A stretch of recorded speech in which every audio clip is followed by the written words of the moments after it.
When it comes to robotic welding, there's one thing that's more important than the robot actually doing the welding. Now, I've done some videos talking about how robotic welding is beneficial in the production process. What is the most important thing about robotic welding? And I'm about to get into that. I made a video about some of the pros when it comes to robotic welding and how it affects quality and all those good things. So, check us out on LinkedIn, check out our YouTube channel and all that stuff for more content around this.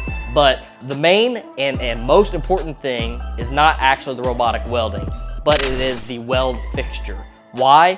Because the components have to be designed to be able to hold and even torque and modify your product into position. So let's say, for instance, you're designing, or let's say you're manufacturing some product that's a thinner sheet metal, and whenever it comes off of your stamping press, there's some variation in the quality of that stamping.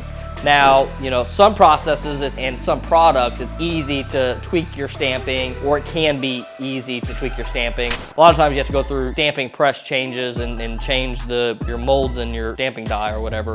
And that's very, very expensive. So a lot of times your fixturing can accommodate for that. And if you have, let's say, for instance, a product that is slightly bent, but it needs to be at a hard 90, a lot of times if you design your fixturing robust enough, it can actually modify or force the produced piece of material into the proper form. So that way, whenever the weld is performed, it is performed at the exact precise location where it needs to be. Now, in order for that to be able to happen, you have to, one, design things to be robust enough. You have to design things so that they can catch different features, right? And what do I mean by catch different features?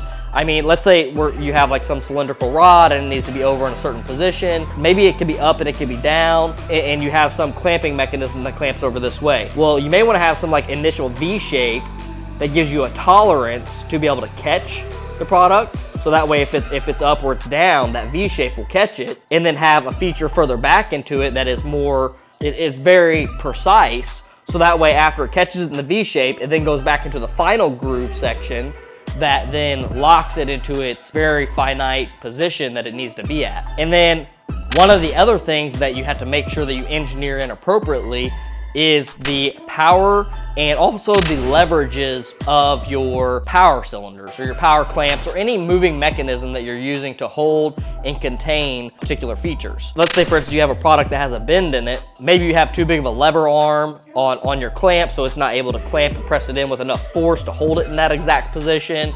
Or maybe the clamp itself wasn't spec'd out to be a high enough strength. So there's a ton of different things that you can do on the engineering side of things to make sure that you have the proper amount of force being held on the part.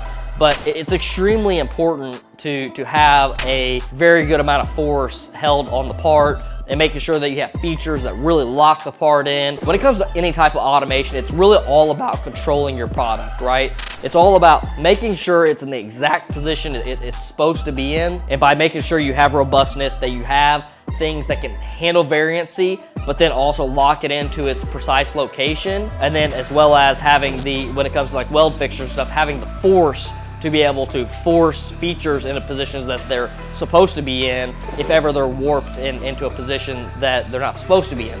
And I'll give you one more example for that, right? How I showed that if your product is cocked out like this, if ever it's cocked in like this, now instead of this being the feature that you have to hold down, maybe it has the whole entire product up like this. So when it comes to your design process, maybe it's not just this one clamp over here that's dealing with this feature, but it's actually the clamps on the top side that need to hold it down in this direction. So just thinking about your degrees of freedom and where at in the fixturing that it can potentially move and whatnot. And then on the programming side of things, your clamping sequences can actually play a big role in that as well, because maybe you don't have to have the strongest fixturing because you can lock the fixtures in a certain position. So after they clamp, you can lock them, and now they're physically locked, so they can't really come back. So whenever your final clamp does its clamping, it is the one that's actually having to apply the most amount of force. But like I said, you could have a scenario where it is the top clamp that are needing a significant amount of force to press the product down into position where it needs to be. But these are all just little things that keep in mind, and whenever it comes to your weld fixtures, just make sure you're putting in the proper level of engineering and being able to handle positioning and the locating of the part and be able to force the part into position. And then, you know, there's a ton of more things, so make sure you stay tuned, make sure you check out more of our videos, and we'll catch you on the next one.